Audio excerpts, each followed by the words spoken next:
to start the recording. Thank you. So I'll start again.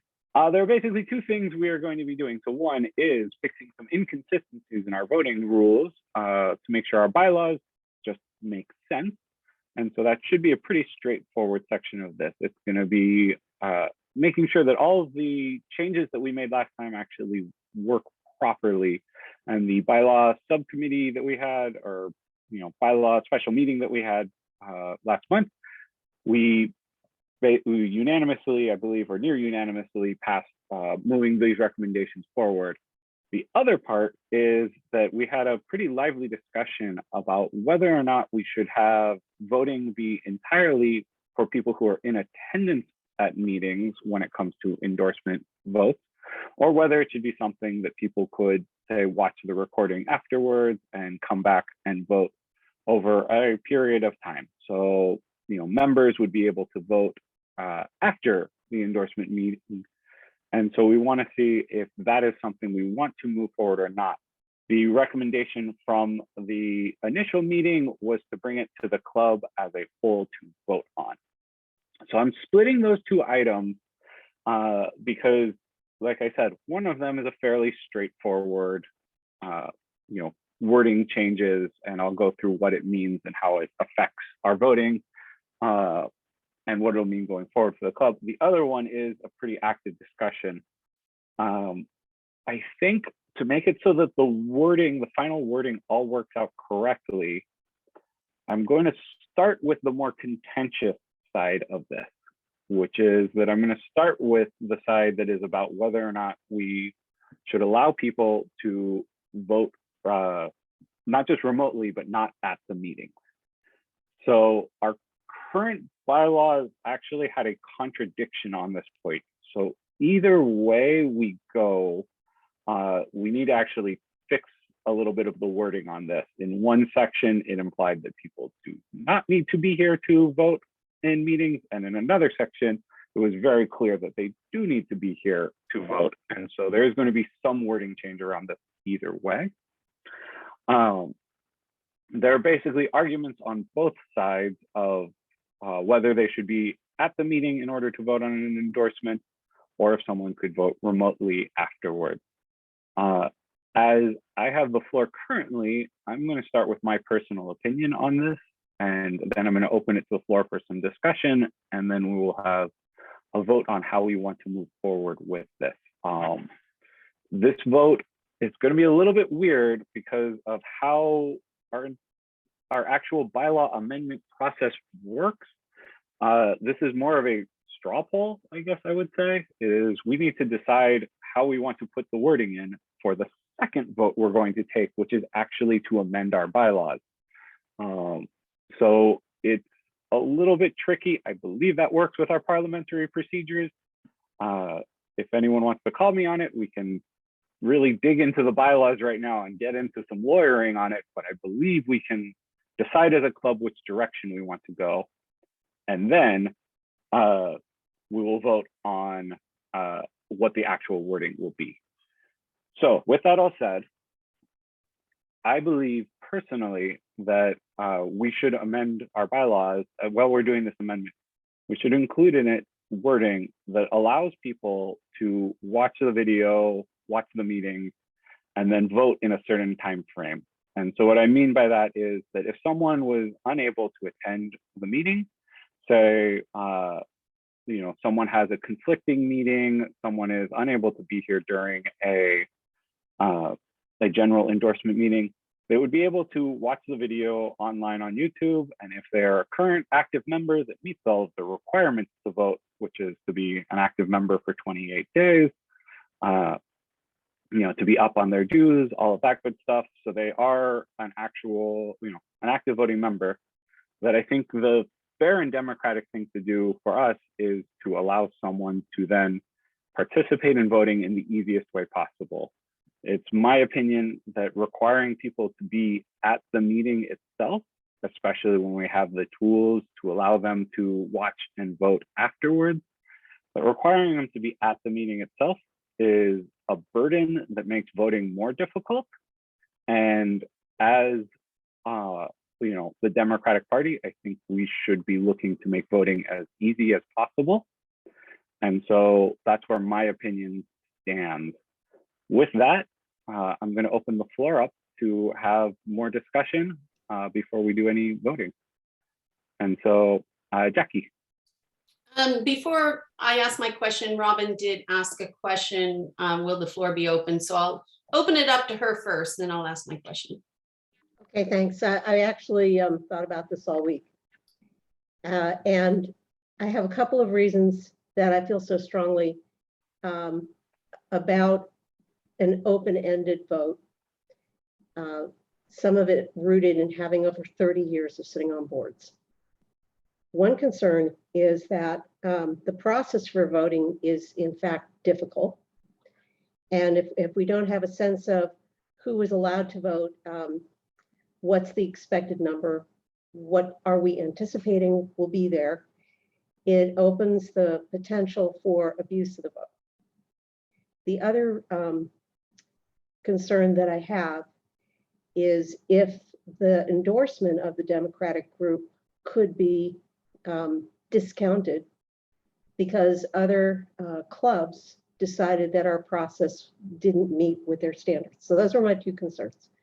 And after thinking about it, it occurred to me that if we had a process to petition for like an absentee vote, where we had a meeting and then there was an approval of those who were given permission to do a playback and then vote, it would alleviate both concerns. So I just want to put out, what if we allowed people to petition for the right to do a playback and vote within a 24-hour window, so that the person who's elected to manage the vote, one, knows how many votes are coming in, what's coming in, and two, you have some grounds to defend what we do to other clubs that might want to discount our decisions. So that's it. Thank you. Thank you. Next is Jackie. And thank you, Robin. I think that was very well said. And I don't have a problem per se with having the video available and doing remote voting in the event that we are doing a Zoom call, we have those tools available. I don't think that long-term though, our vision is to always be doing everything through Zoom, though maybe it is. But I think my concern is the participation, that if we make it, I kind of think back to the, you get a ticket and you have to go to driving school, but if you can cheat the system and go online and do it really fast and know how to search, you can get through and just get to the end and you're not really participating. I kind of am against, except for the exceptions of where we, are not going to be meeting in person, maybe only for Zoom calls, having that option. But once we go back into general meetings in person, I think it defeats the participation part of the process to make sure people are there and in attendance and really paying attention and not just having it on mute or saying they watched the video and not really watching the video. So that's my concern, only for Zoom, only for short term. And I still prefer people be participants in the process, fully in attendance. All right. Thank you. Before I get to you, Alysse, just really quickly, I have two things I want to read into the record. So we have a question, a clarifying question. What format portal tool will be used? My concern is whether or not votes are anonymous and how we can ensure only eligible members vote and only once. So the tool we're using has been Google Forms. Votes are mostly anonymous. We do have the secretary check them to make sure that against the roster to make sure that it is eligible members voting. And then per our process, if there's a contention, then the president would be a second pair of eyes to look at it, but we try to limit the number of people who look. We did not have a way whether online or not, to absolutely make sure that only members in attendance were voting without someone looking. And then a second item, just to read into the record, is I would be concerned that you will have fewer members directly engaged in the endorsement process if you open up voting to those not in attendance, who would be asking the questions if the motivation to attend is diminished. Sorry. So I just wanted to read those in for our audience who is watching on video. And Alysse, I will turn it to you for the next comment. I have a suggestion that along with that Google form, you include a list of eligible members, people eligible to vote. So if you happen to get the email that sends you to the Google form and you go out to the Google form and you don't find your name on the list, you know that you have to contact the treasurer to find out why you're not on the list.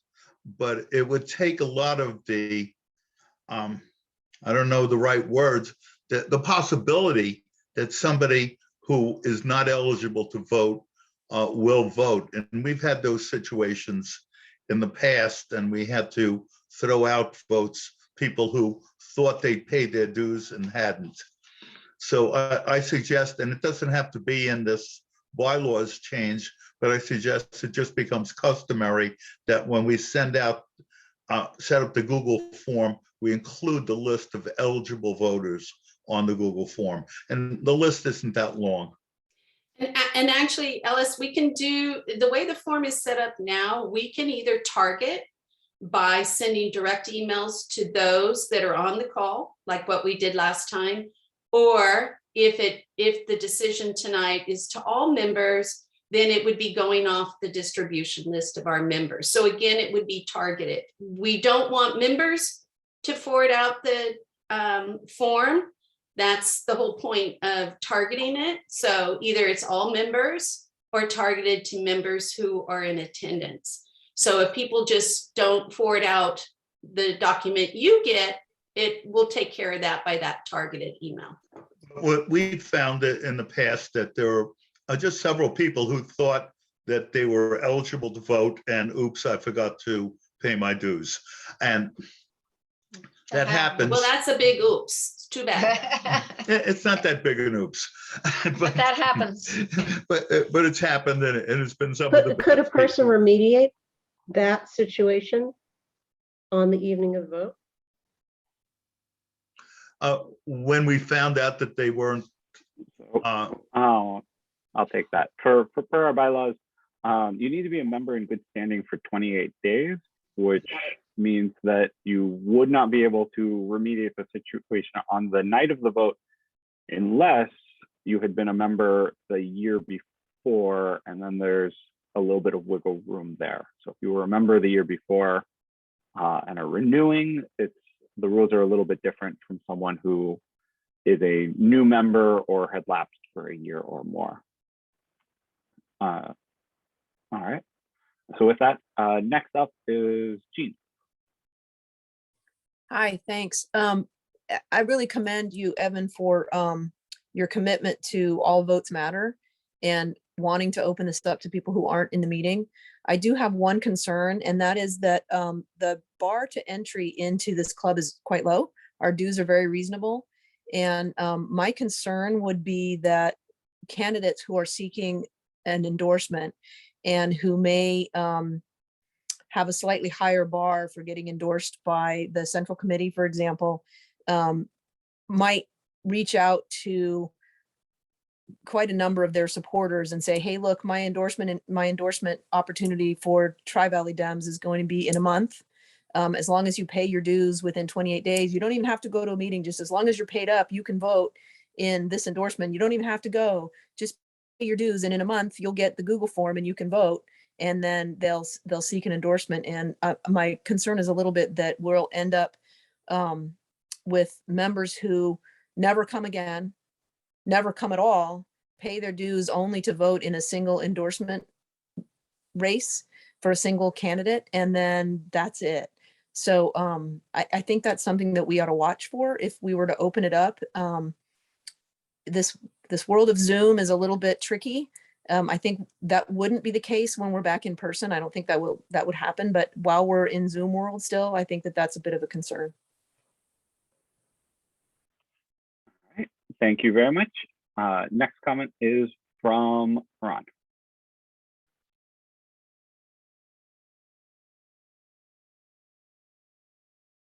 Ron, you're still muted. All right, we're running out of time here, so I'm going to be very brief and to the point. I think it is important to open up the vote while we're in Zoom mode, and therefore I would recommend a short time period of 48 hours to 72 hours for people to vote afterwards. Otherwise, it sort of becomes a nightmare and difficult for people to process the vote. Say, for example, Jackie would have to keep looking. But I believe when we do go to actual live meetings, that I think that the participation element is an important aspect of being committed to the club and being aware of what the process is and being aware of what each of the candidates recommends. Also, the participants are able to ask good questions. And so I recommend that we do 2 phases, one for Zoom, and then the second one that I believe we should be present to be able to vote when we go for live meetings. Thank you. And thank you for being aware of the time. I do want to wrap this up soon. So Van, you'll be our last comment. So I'm a little unclear on how the process is going to work if you weren't in attendance in the meeting. Are they going to make a request to be able to vote, or we can be blanketing all the other members that weren't in attendance? It would be an email would be sent to all members saying, the voting window is open and the video has been posted.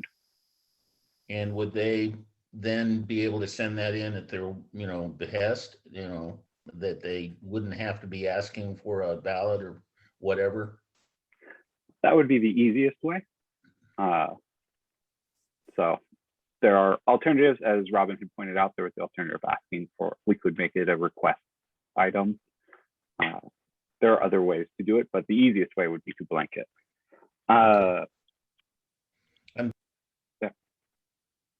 We may not get quorum, by the way. I'm thinking out loud. Sorry, I jumped ahead, but if we make it, the people don't have to attend these meetings. They can just watch it after the fact. We may find ourselves with no quorum at meetings.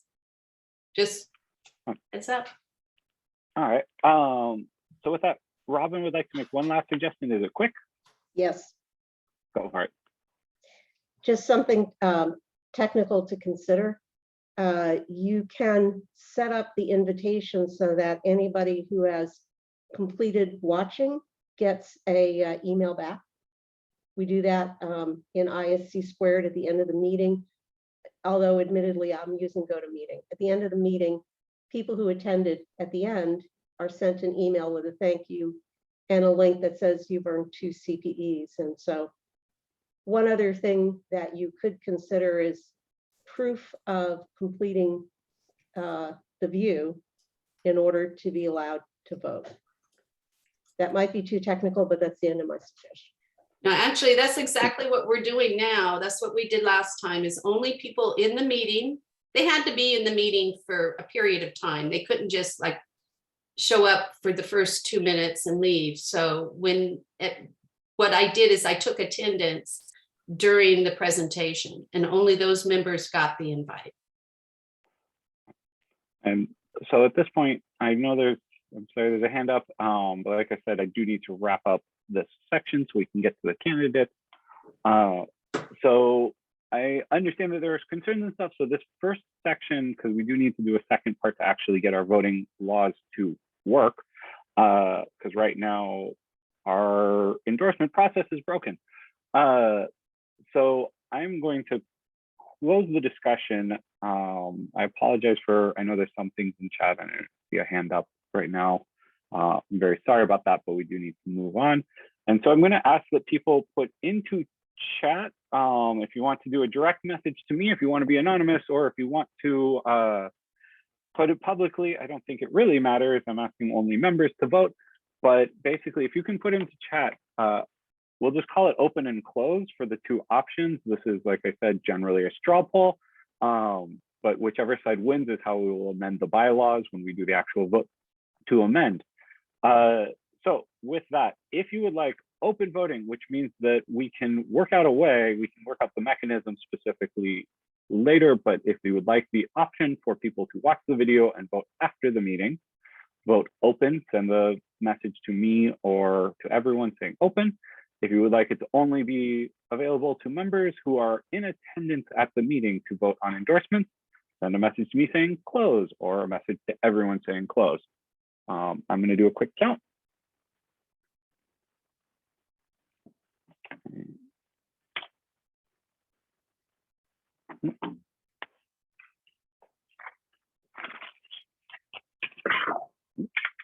And I'll drop my ring light as I do this. I'll fix that in a second. Okay.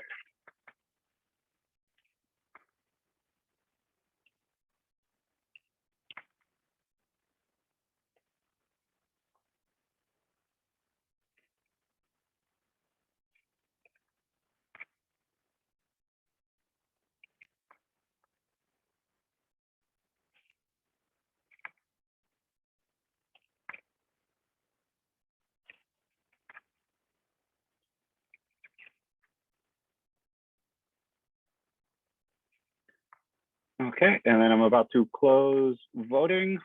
It was actually surprisingly close, but closed voting won. So for the sake of time, we're going to move on. I'm going to do a quick run through the bylaws. Jackie, can you make me a co-host? Oh, yeah, sorry. So- Yeah. For anyone wondering, closed voting won by, it looks like 4 votes or 5 votes. 5 votes. So a very close decision between us. If you would like, we can revisit them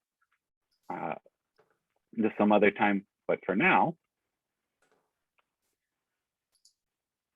I want to go through what we're going to make a quick change, and we're actually going to vote on this. And we do need a 66% vote on this. So we needed to change a few things on our bylaws. And so what I did is just made voting, put the rules for voting under voting. And so what it is the changes we'll be making is this wording. Unless otherwise stated, votes might be taken by members present at the meeting. So that would be what we just decided on. As a voice vote requiring 50% plus 1 majority of pass. In votes with 3 or more possible outcomes, such as elections, endorsements, or other issues, instant runoff or another form of ranked choice election will be used. If the results are ambiguous, a roll call vote may be requested by any member and conducted if seconded. So that gets our voting rules generally, which would be that we can do voice votes of 50% plus 1 in anything with a binary choice, and a ranked choice voting for anything with 3 possible options. What I did then is remove places where this says just we would be using ranked choice for those elections, for candidate elections. For voting, I cleared up the wording because we wouldn't be using yes, we'd be voting for a candidate. So votes in favor, 60% votes, the same rules we've always had. And then just to clarify, endorsing a candidate or ballot measure, you need 60% for votes with a single winner. In multiple endorsement races, a threshold must be set and agreed upon prior to the vote that would allow similar thresholds to be achieved. In other words, we had a race where 2 or 3 people could win. We would then set a threshold. There are mathematical formulas for this. I didn't want to put them all in, but we would set a threshold that basically says, okay, we can endorse 2 people using ranked choice voting still. And so I believe those were the only changes. Those are the only changes that we made. So it really is going to be just some clarity things to make sure that we are having our voting rules in a line. Does anyone have any questions? Or if not, I would take a motion. I would love to move this along. I'd like to make a motion to accept those bylaw changes, including the ranked choice voting. I will Second. second. I think I heard Van first. I'm not sure, but Yep. if you guys want to fight for it. Nope. Go for it, Van. Second is Van. So with that, all in favor, say aye. Aye. Aye. All opposed, say nay. Any abstentions? All right, seeing none, I am going to, we have passed that motion. I will make the updates and I will send it to the Central Committee for approval, which I'm sure they will have no issues with. Because a lot of this is stuff they were kind of liking and hoping for. So with that, I'm going to turn this over now. We're going to begin the section for our endorsement meeting and meeting the candidates. So we have two candidates here for the superintendent of schools. We have current superintendent LK Monroe and the director of San Francisco. Let me make sure I get the title right. The executive director of San Francisco County Schools, Alysse Castro. The two of them are running for the superintendent of Alameda County Schools position. The format is going to be the same as the format we have done before. Before I get started though, and working on that, Alysse, can we just do a quick sound check with you? I want to make sure you're working. Am I working? Can you hear me? We can hear you. Excellent. Thank you very much. All right, and so the rules, I guess is a strong word. The format for the debate is going to be that each candidate will be given up to 5 minutes for opening statements. After the opening statements, we will turn it to club members or anyone in the audience, I should say, to ask questions of the candidates. Because there are two candidates, the format will be basically candidate one will go, then candidate two for answering the question, and then the next question will reverse, candidate two first, and then candidate one. So you'll go twice in a row each time. So just be prepared for that, but you'll be the first to answer on every other question every other time. After the end of the questions, we'll be giving you 2 minutes just as kind of a final thought. We do ask when answering questions. Usually our club has many, so try to keep your answers brief, around a minute. I won't cut you off immediately, but try to keep them to 1 minute, 90 seconds for your answers to the questions. And then at the end of that discussion, we'll be sending out ballots for people to vote on. The options to vote are that you can vote for either of the candidates or no endorsement. If either candidate, in order to be endorsed, needs to reach a 60% threshold of the votes cast. So we will then inform the candidate as soon as we can of who we chose to endorse or if there was no endorsement in this race. And as well, we do have the video available to you afterwards. So this is a public meeting. It is open, the video is open, and so either candidate or their campaign is welcome to use the video as they would please afterwards. Please use it in context and kindly is all I ask. So with that, it is random who's going to be going first. I just picked randomly, and we are going to be starting with Alysse with opening statements. Thank you, Evan. Thanks, everybody. So I'm Alysse Castro, and I am an educator. I have been in public education for now 26 years as a teacher, as a principal, and now as the executive director of county schools.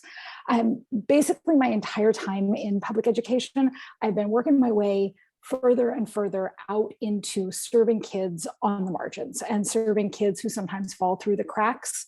So started out in middle school and high school, and then moved into continuation high schools and other types of special dropout recovery programs, and now work extensively with young people who are system involved, probation involved, in trying to create programming that really gets them out of the system and turns their lives around.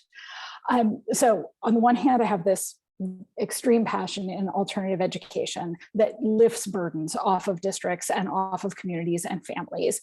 And on the other side, I have this nerdy passion around school finance. I also have been an instructor at UC Berkeley at the Principal Leadership Institute, teaching school resource and finance and helping educators really learn to make the most out of their resources and their dollars and to really embody their educational vision with the dollars in front of them. And, so I'm an educator. I am not a politician. This is the one and only office I will ever run for. And I'm running because the county superintendency is this incredibly powerful, but incredibly unknown lever for both equity and efficacy in public education. It is possible within the county system to literally break the school to prison pipeline, not just at the end, serving the kids inside of juvenile hall, but all the way back to keep kids from falling out of the system and to keep kids from, to have embed the social workers, the counseling, the mental health supports directly within our schools. These are services that counties can provide. It is possible, it is necessary. Counties can have a huge role in recruiting and retaining excellent teachers.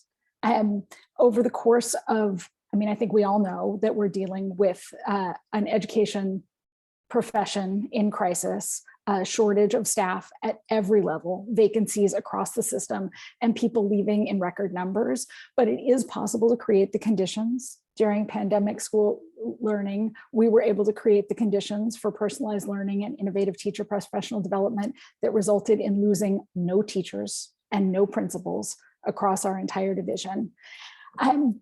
And ultimately, it is possible to make sure that we have schools that are safe at every level through embedding the right support for kids. And my current work operating the county schools in San Francisco and my previous opportunity in 2014, I had the opportunity very briefly to work for about 6 months inside of the Alameda County Office of Ed and really see that there is a huge amount of potential. But my current work also gives me a lot of visibility into what is and isn't happening for the kids in Alameda County. And what isn't happening for our kids and for our teachers is enough to make me feel like I have to step in.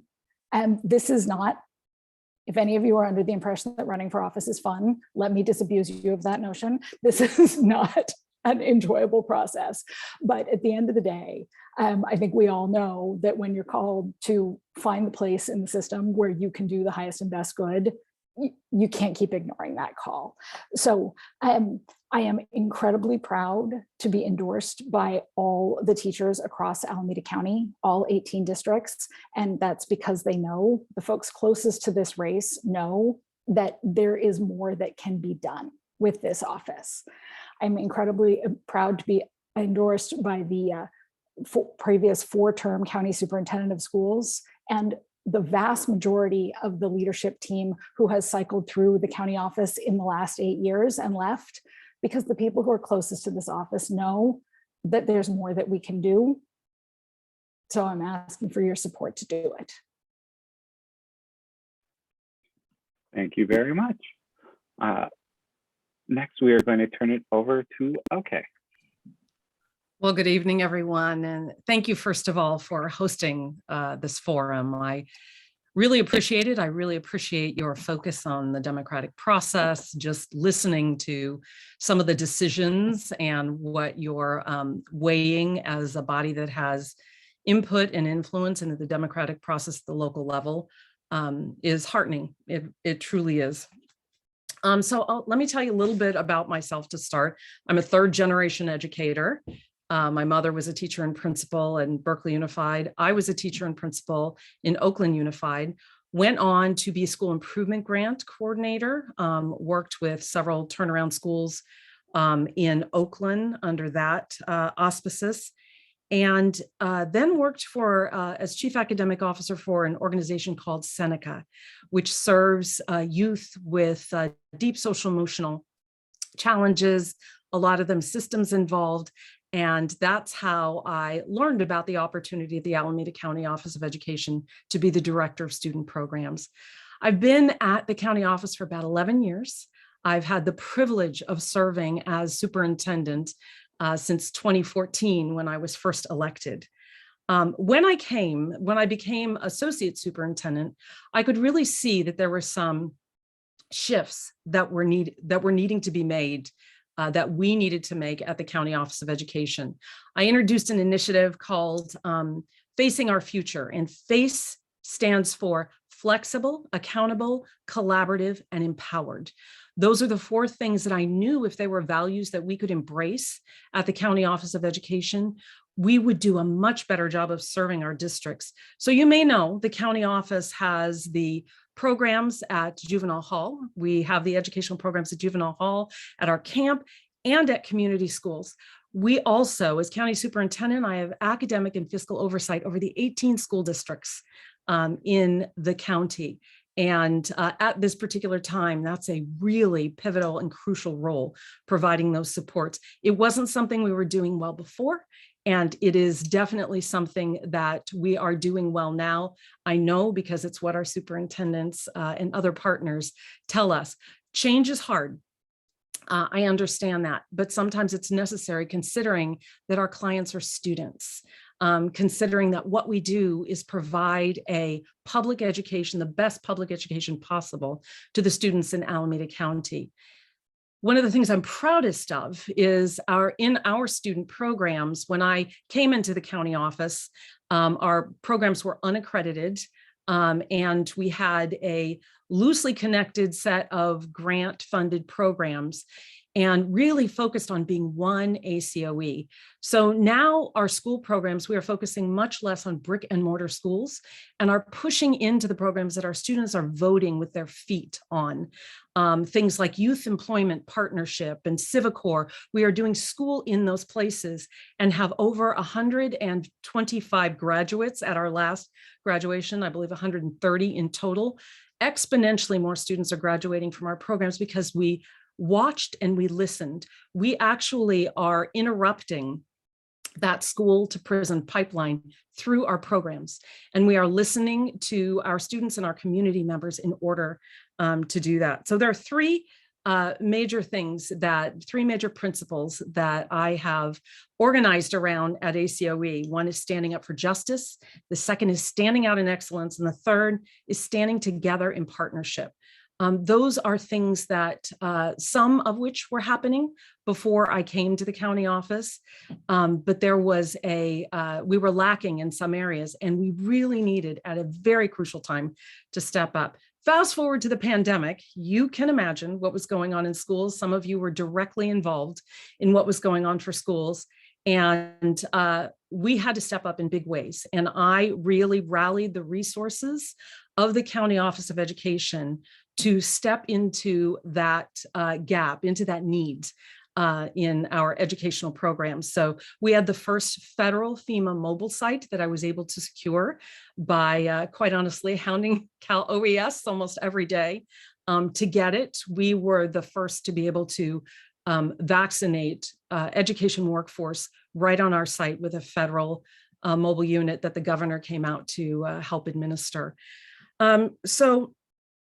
Just quickly to wrap up some of my key endorsers, I'm privileged to have the endorsement of Eric Swalwell, State Superintendent of Schools, Tony Thurman, State Board of Equalization, Malia Cohen, Senator Bob Wachowski, Assemblymember Buffy Wicks, Assemblymember Bill Quirk, Supervisors Carson and Valle, our Building Trades Council, the Tri-City Dems, and several others. They're on my website. I invite you to take a look. And so I would be privileged and honored to have the endorsement of the Tri-Valley Dems. It means a lot. I had your endorsement for the general election in 2014 and counted it as very valuable in my successful bid for this office in my first term. Thanks. Thank you. As an educator, I actually have a lot of questions that I'd love to ask, but I'm going to turn it over to the club first. And like I said, we're going to do the switching orders. Do try to keep your answers short. I am going to ask one question, though, that I think a lot of people might be scared to ask, which is, can you describe kind of in your own words, what is actually the role of the county superintendent of schools? I don't think everyone's familiar with the position. So, okay, if you'd like to go first and shortly, a short answer. Sure. I wish fewer people were afraid to ask that question. I think that question needs to be posed to anyone who's remotely curious. I think part of the problem is too few people are curious because they don't know about the role. As I mentioned, the county superintendent has fiscal and academic oversight over the 18 school districts. The county superintendent has a statutory responsibility under what's called Assembly Bill 1200 to monitor the budgets of each of the districts. There's much more to that. I will leave that there. The academic oversight comes through the local control accountability plan, which was introduced by Jerry Brown with the local control funding formula. The county superintendent or the county offices of ed provide professional development to teachers. As I said, they run the alternative ed programs for the county office and we have over 200 programs at the county office of ed, including arts learning, work-based learning, civic education, a multitude of programs. So that's that. To keep my answer short, that's it in a nutshell. There's a lot that the county superintendent is tasked with. Thank you. I appreciate that. And Alysse. So the way I explain the county office is it acts as a safety net, and it has three fundamental responsibilities. First is operating the schools for the kids who can't be served by a school district. The second is overseeing the budgets and accountability plans of the districts, of all 18 districts in the county. And the third is basically providing supports to the districts in the county to improve the quality of teaching and learning and improve the ability of the districts to meet their outcomes and their plans. Now, in Alameda County, the county superintendent received a basically $25 million budget that is essentially, in a lot of ways, unrestricted. That what services the county can provide to their districts is very much at the discretion of your county superintendent. And that is a big reason why it matters what the knowledge and experiences and priorities of your county superintendent are. I actually really believe it's a deep problem that people in Alameda County, that educators in Alameda County don't know what that $25 million is going toward and don't have much knowledge about their county office. There are lots of places where the county office is much stronger and is much more of a presence in education. And I believe, one of the reasons I feel it's really important for me to be here doing this is because we're at a point in education where we can't afford to leave a tool this powerful and where we can't afford to leave money that we're already pouring into the system, not giving us the return on investment in educator support. Thank you. And thank you both for taking what is a very complex answer and making it a nice, succinct one. So with that, I'm going to turn it over to the club. And our first, to remind our club members, you can either put questions into chat or you can raise your hand to ask questions. I always do prefer that people ask questions themselves, so it's not just me talking for all of the questions. And we have several people who have raised their hands already. So I will turn it over to Alysse for our first question. And Alysse, you will be first to answer. Thank you. Charter schools are a major issue. And I understand there are two kinds of charter schools. One is intra-district, and the other one I would characterize as privately owned charter schools. And we know that in Livermore, there was a charter school that somehow went out of business and basically blackmailed the school board saying, if you don't give us $1 million, these kids aren't going to graduate. How do you feel about those private charter schools? The inter-district charter schools are run by the school districts and they don't have a profit motive, but the private schools actually do. And I understand that they've pretty much taken over the Los Angeles school district. That's my question. How do you feel about private charter schools?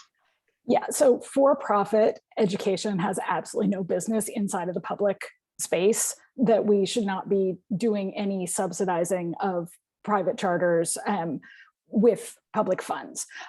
There's a lot of complexity to the charter issue that I'm going to gloss over here in service of 1 minute, and say that the original intent of charters was that it would create this little innovation space, and it was limited to 100 schools district-wide or statewide, that it would create this little space where schools could step out of the bureaucracy, do some innovating, and drive that innovation back into the district system. And what's happened is that those charter schools, even the ones that are really still good actors, ultimately some of their cost is subsidized by the districts. And so this system that we have now of competing schools fighting in an underfunded system is ultimately not viable. But it's a legislatively created problem, and we can legislate our way back to public schools as infrastructure for the public. Thank you. And okay.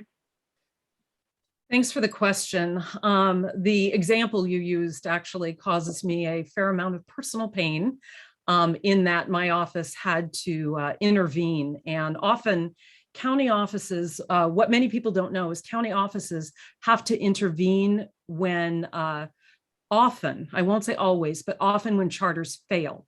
We are the fiduciary pathway. So for example, charters whose teachers receive retirement, for example, they have to give their money, their contribution to us, and we have to give it to the state. Well, in the current construct, if they don't pay it, the county offices left holding the bag. Districts are often left holding the bag too. This is a place where I agree with my opponent that there is privatizing of charters, private corporate charters have not proven to be successful and serve students well.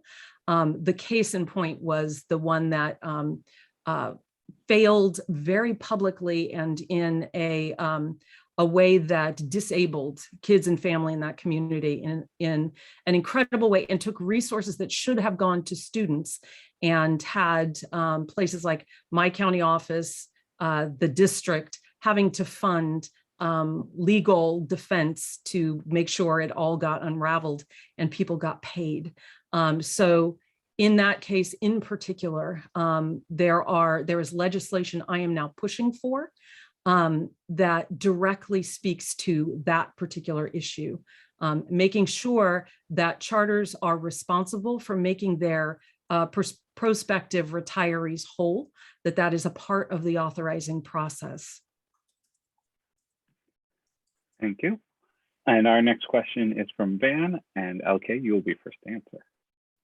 So my question is regarding the technological resources available in Alameda County with the national labs, the various technical companies, and even in the arts, the number of companies that are based in Alameda County that support the arts. And I'm wondering what the countywide office that you lead can do to enroll the support of those kinds of industries and organizations. Yes, while that can always be expanded, we're working with a tremendous number of those partners. We're working with Lawrence Livermore Labs. We're working with a startup in Alameda. We're working with the Alameda County Arts Commission. We just finished hosting an arts and media education week where several folks from the A's, from KQED, from other professional organizations were part of a panel that spoke to students about what it's like. We had a reporter who spoke to students about how do you get into this business and what resources are needed. We also provide hundreds of work-based learning opportunities during the summer. And it's very important to us to make sure young people are paid for these experiences. We understand, particularly with our alternative ed youth, that it is not optional for them to receive a wage when participating in internships. And to a person. Those who were involved with our work-based learning, either hosting them or training. We partner with Earn and Learn, which we actually help to seed. Earn and Learn is an organization that connects employers with students and schools. They provide an invaluable service. So we do things like take our students on tours, in fact, of many of the trades as well. So there is a large, a wide breadth of work-based learning opportunities. And yes, always looking to expand that. We cannot have enough of that for our students. It also sometimes, as Celeste will say, involves dual enrollment for our students so that they're getting community college credit for some of these placements, just depending. Thank you. And Alysse? So, you know, partnerships are one of the most fundamental things that we do to actually make school work for everyone.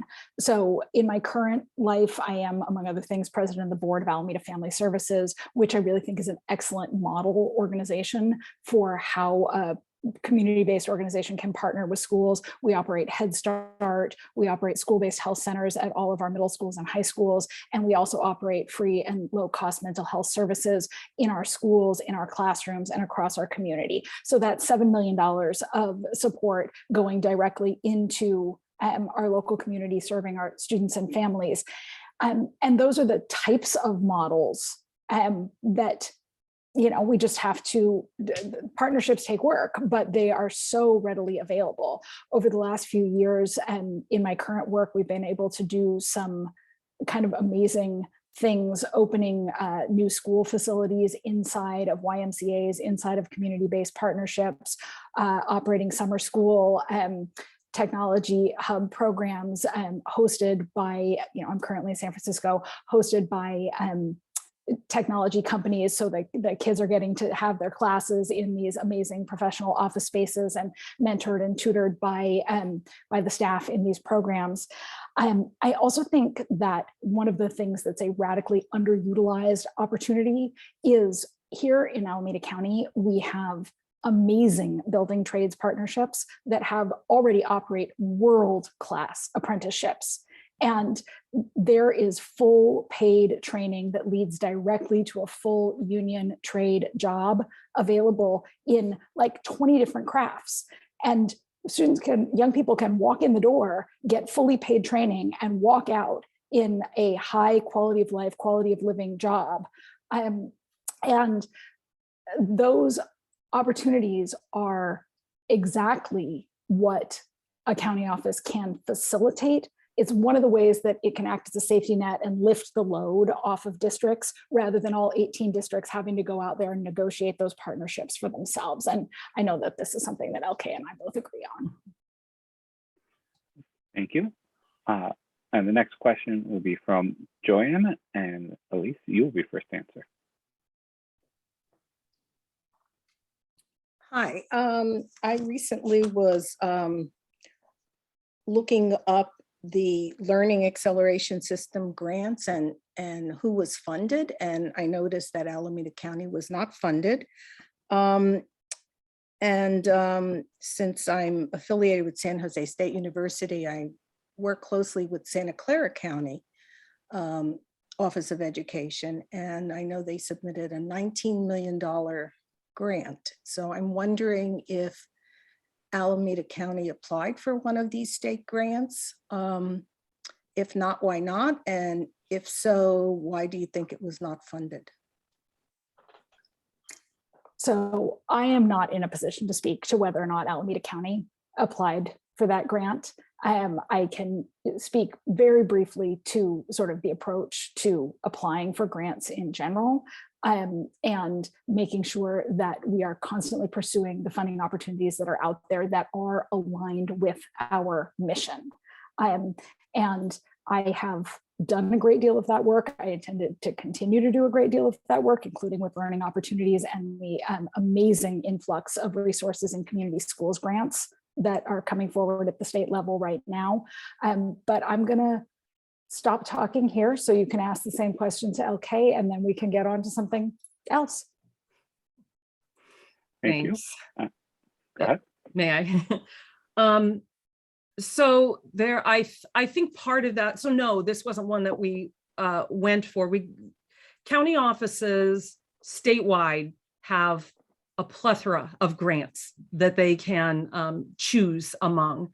And part of that decision, or part of the calculus of that decision, is what we feel the highest leverage opportunities are. So we look at the grant, we look at the deliverables, and you work with higher education. You look at the deliverables and you say, are this set of deliverables, first of all, commensurate with the amount of money that it offers? Like, will we be charged to do something that we actually can do with our funding? Secondly, are those deliverables consistent with the scope of services that we feel are most valuable, that we have seen make a difference for kids? So while we thought that particular grant is a good one, it was not the best one for us. We actually are in the process of going for the community schools grant. It's a statewide grant. We feel like we're really well positioned for that. We've done some incredible work around community schools. We have cohorts already who are seeing really great results, and we're getting definitely interest statewide in our approach. So that to us is has the most potential, to impact students and schools for sure. So that's just one of the grants. There are many others. We've gotten recently a work-based learning grant to provide more internships. We have literally scores of grants. And really one of the most important things, and I developed a tool for this, is to have a strategy, a process where you come together as a group and decide, is this aligned with what we want to do? Because there is money that can actually take you in a direction that is not well suited for where your goals are leading you. So thank you for that question, though. Thank you. Next is Jean. And okay, you'll be first to answer. Thank you. Thank you both for being here and spending your evening with us. We really appreciate getting to know you both a little bit better. Mike, I have two questions, one a question and one just a clarification on something that Alysse, you said in your opening statement. My question for both of you is, what do you see as the challenges that the Tri-Valley school districts are facing that might be different from the rest of the county? And then Alysse, would you just clarify, I think you said in your opening statement that you were endorsed by all of the teaching associations in the 18 districts. Could you just clarify that if I heard that correctly? Thank you. Yes, you Appreciate did. it. So I'll start first. I think the chief concern, if I could say that, of school districts in the Tri-Valley is that for many years, the Tri-Valley school districts have been had the benefit of growing enrollment and actually sometimes that challenge of how to meet the challenge of growth that was outpacing in some ways their plans or their ability to accommodate the number of students. That has begun to level off. For other school districts, it's actually on a major decline, but for the Tri-Valley, it's begun to level off, which means that there needs to be a shift in the way school districts are thinking about meeting the needs of the students that they do have.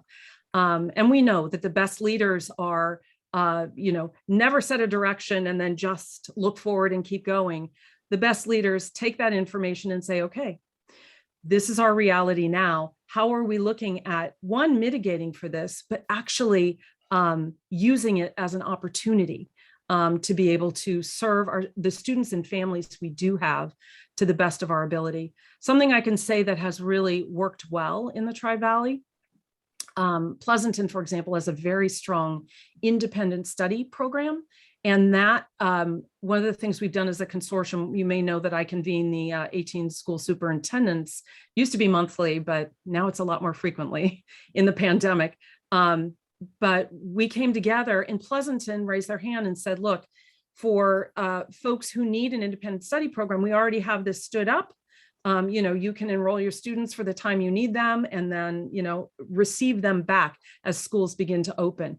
That's the kind of, if there are districts who have more resources, who have more opportunities, the collaborative nature of our county leadership allows us to avail ourselves of that in a collegial way. There are also great opportunities like Livermore being in partnership with the Lawrence Livermore Labs. That has been a great thing that we have brought more students out to participate in on an increasing level. And your ROP is very strong. Sorry, am I going on a little long? I will stop there. Thank you very much. Alysse? Okay, thank you. Yeah, so the challenges that I see that are somewhat unique to the Tri-Valley is definitely the shift from being incredibly rapidly growing areas to slightly less rapidly growing areas, but still there are some crowding issues, definitely some school campuses that probably still need to be built. There were definitely some tensions with the Pleasanton teachers recently. I was glad to see we were able to avert a strike. I think that that one of the things that I think about when I think about the schools in the Tri-Valley is that how higher performing districts and higher performing schools, which Dublin, Livermore, and Pleasanton are all, and I don't know if you have any San Ramon people who are patiently sitting through this, but are all higher performing districts overall. And all districts in California are underfunded, and therefore all districts are stretched. So the question for me is how can the county lighten that load? And some of the things that are that happen in higher performing communities is that sometimes the kids, when there's smaller numbers of kids with intense needs, they can get a little lost because they don't necessarily have a full breadth of programming for those young people. So that is an opportunity. I know that there is a really intense set of needs for special education everywhere across our county, and looking at how we can, as a county, build out some of these programs to support the kids with the most intense needs countywide so that they don't have to be bused or elsewhere, and so that it lifts that load from even high performing districts. Thank you. And then we did have a question from chat. I'd like to try to get these as close as I can to the order they're all coming in. And so the question from chat, Alysse, you'll be first to answer, is, have you ever taken a position regarding cops on campus, otherwise known as SROs? Pleasanton has approved SROs on campus whose stated purpose is to build a relativity with the youth. What is your position regarding cops on campus? So, all things considered, I would much rather not have police on campus. I think it opens up opportunities for unconscious bias. It is a step in the school to prison pipeline.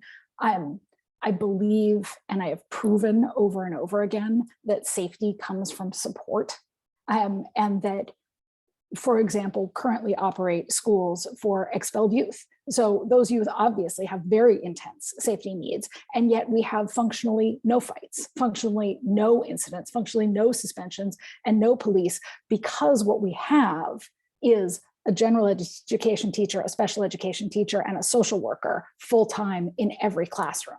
So the support that is there to interrupt the problems before they happen, there are providers other than police who are better positioned to provide that support without having any downstream negative consequences for our kids of possibly criminalizing adolescent behavior.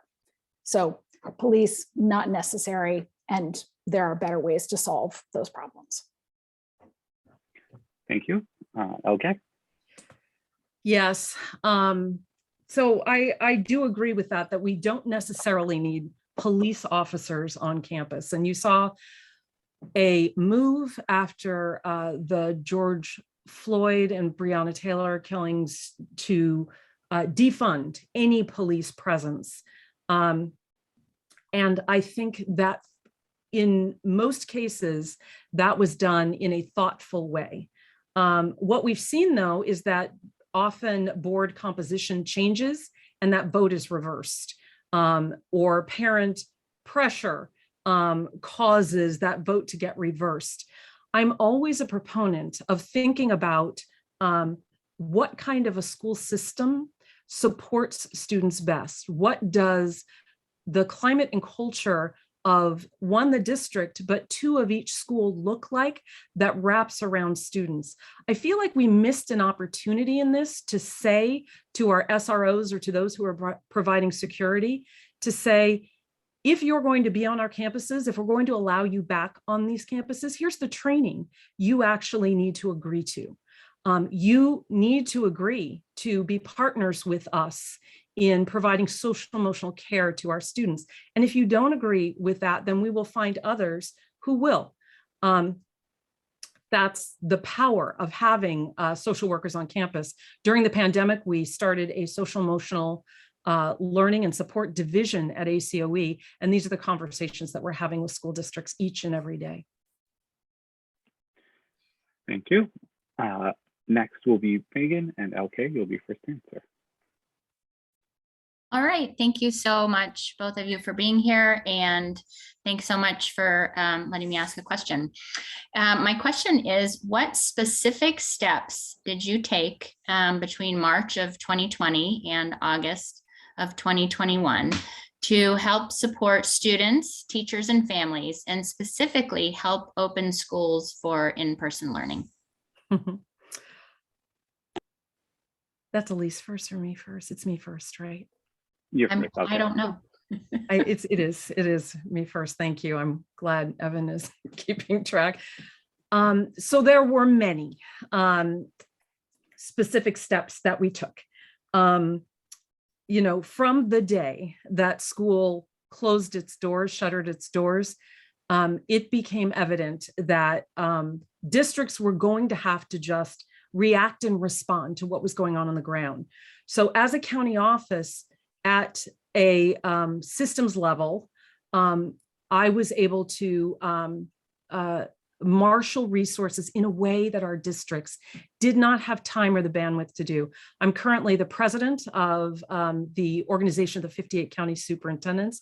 I also sit on the board of Supply Bank. And I mention that because what was needed was to meet the real immediate and felt needs of our districts and our communities. So I was, one of the first things I did was get a contract statewide that anybody could piggyback on to get testing to our workforce. That was the first and most immediate thing that was needed to make sure we had testing. That was quickly followed by vaccinations once the vaccine was approved. So we even did part of the huge lift was these codes that we actually had to administer from the state, make sure every member of the education workforce had a unique code when the vaccine was in limited supply. We managed all that, hosted many vaccination clinics at our own site. And then the other thing we did was regularly convene, sometimes multiple times a week, education leaders. That includes board members, private school, charter school, as well as our public school districts with public health to give them up to the minute updates on the guidance. And then today, if you look on our website, you will still see a comprehensive guidance document that anyone can refer to.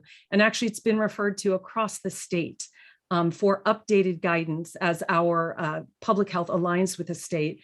Our amazing communications team has put it together in a very interactive way. So that's just a few of the many things. We've also provided technical assistance to districts to put plans in place because we are suffering from a plandemic at this point from the state. And so that I will stop there, but there have been many things.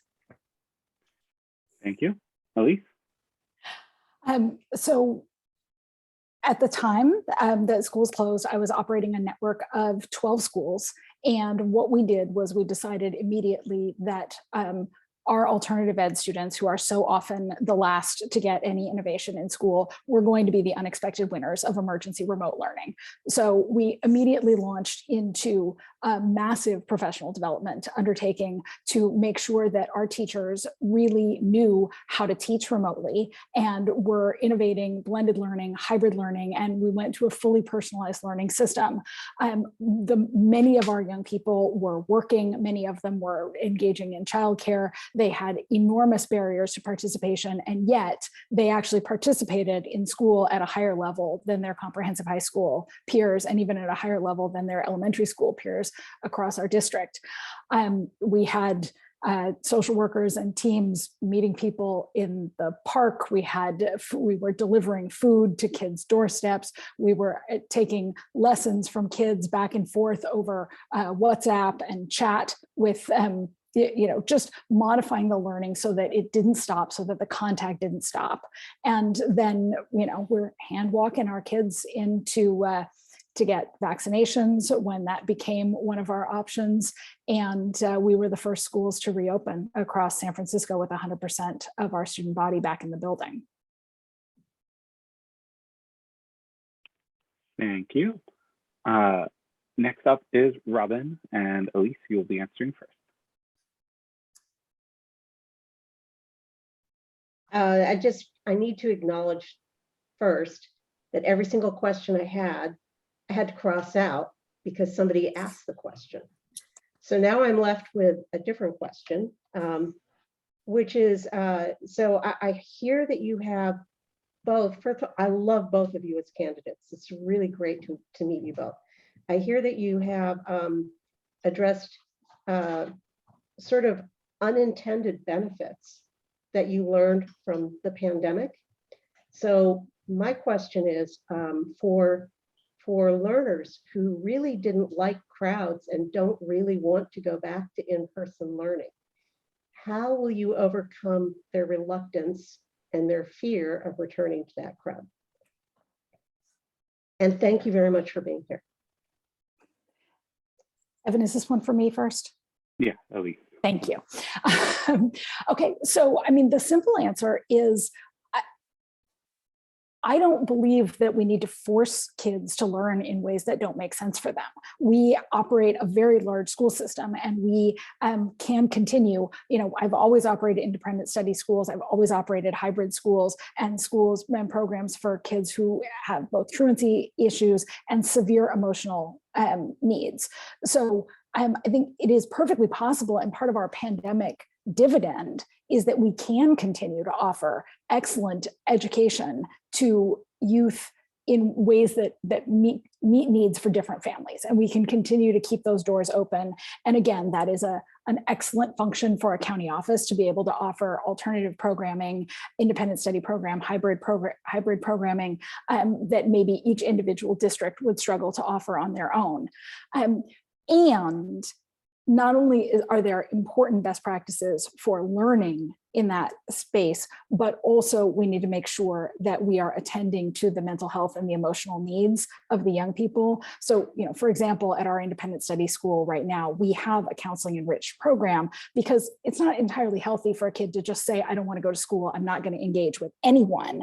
And so part of that program is that we have occupational therapists actually going into the home. We have supports for families if they're struggling to bring young people in, sort of depends on the severity of the struggle. But we can benefit from what we learned from the pandemic and add options for families. Thank you. And okay. Thanks. I do agree that we have an opportunity. I have often talked about this time as opening this door of expanding our view of how our students can be educated. We do need to create the conditions. We need to make sure that we have classrooms with class sizes that enable our teachers to use multiple strategies. We were talking about blended learning, or what we would call flipped classrooms, prior to the pandemic. And what that can mean is that a student is spending part of their day looking at a lecture or some other learning opportunity online, And then that same student comes to school and engages in hands-on learning or applying the learning that he or she has gained. Something that I know about this directly because I used to work for alternative ed in Oakland Unified and ran with my partner teacher those independent study programs. And you can see for the kids it works for, and it does not work for the vast majority of students to be out of school 100% of the time. But for those students it works for, they have an opportunity to flourish. And still, those students need points of connection, social points of connection and interaction. So we have some high quality, Castro Valley also has one, high quality independent learning programs that we are sharing across the county. So there are opportunities for students like that to be able to continue to learn in a distance learning way. And I still firmly believe that school is the best place to serve students. Thank you. So I have 2 hands up right now, and I'm going to end the questions with the question section with those last 2, but I have one from chat. So those will be your last 3 questions. LK, you will be first to answer on this one from chat. Can you educate us on what has been happening with OUSD's budget and school closures? Do you support the district's decision, and do you support increased county oversight over the school district? Yes, you will not be surprised to know that this is a question I speak to frequently. So I am in a minute or a minute and a half that I have only going to be able to give you a very broad overview of what Oakland's budget situation is. I actually am speaking to several groups in Oakland to help them unpack the budget, because I really believe that the public needs to have a better understanding of what's at stake. What currently is happening in Oakland, you know, as I said, I was a teacher and a principal there, is not new to Oakland. You can argue whether they should have been put in state oversight originally or not. What I know is that my commitment is to work collaboratively with Oakland to help them balance their budget. So what that has looked like for me is providing support. That support can look like a former superintendent who is providing coaching to a budget analyst who is sitting elbow to elbow with a person at OUSD to help them implement things that systems that have been lacking. So my investment in Oakland has been deep over the years. I don't think they need more oversight. For us, it's about having those continual touch points and staying focused on their plan for fiscal health. Part of their plan was to vote to close schools. 9 months ago, we were looking at a very different reality. We understood that the board was not going to vote to close schools. My communication did not change throughout that time. It was always, you have got to balance your budget. Tell me how you're going to do it. So 9 months ago, they were making cuts in other areas, reducing spending in other areas, and looking at where they might increase revenue. Now they have voted to close a small number of schools compared to the ones that were proposed. And my job is to make sure that they are making decisions that is going to balance their budget, because that's the only way they're going to be able to serve the students who are in their charge. If they do not have the resources to do it, to pay their teachers a fair and living wage, Oakland pays their teachers too little, then it's not going to result in the outcomes that the Oakland community and Oakland teachers and leaders have for students. Thank you. Alysse? So I probably can't in a minute educate you on what's been happening with Oakland's budget, but I can invite you to join me at a meeting of Educators for Democratic Schools or the Wellstone Democratic Club, where we do go into these issues in much more detail, and which is directly related to why those groups have endorsed me, because it is possible to break down school budgets, which are legit complicated. What's been happening with Oakland's budget is really that, in addition to significant fiscal problems, there has also been a 20-year investment in a strategy of closing schools to save money that has continued to confound everyone by not working. So I am glad that the district pulled back from their very large number of closures. The type of fiscal problem that Oakland was facing in this particular year was not a red flag emergency. We were not going to run out of payroll. Therefore, in this incredible state's budget surplus that we have, it was really misaligned with Oakland's own decision that they were going to invest in reparations for Black students to then create closures in schools that serve a majority of Black and Brown population during a pandemic, when those of you who are in schools may know kids are very tenuously attached to their schools right now. And forcing one more change on the kids who can least afford it was not something that was necessary to do at this moment in time, and therefore was something that I don't think is tenable to do at this time, but that is ultimately the district's decision.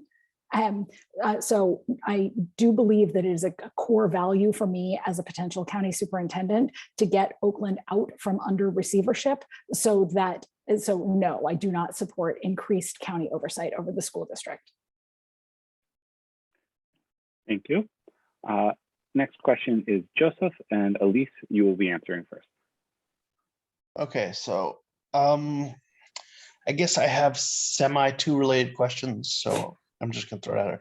First question is and it probably semi-answered already, but do we, in this day and age, it's increasingly not enough to just get a high school degree.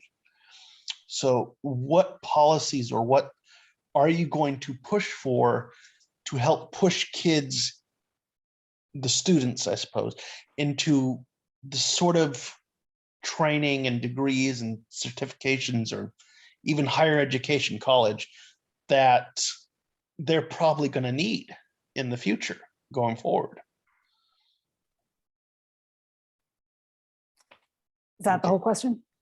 Well, that's the first question. The second question is, recently there's kind of been a whole hullabaloo about book banning and I guess pushback against teaching a more nuanced approach to American history. And I was wondering what your guys' take on that would be.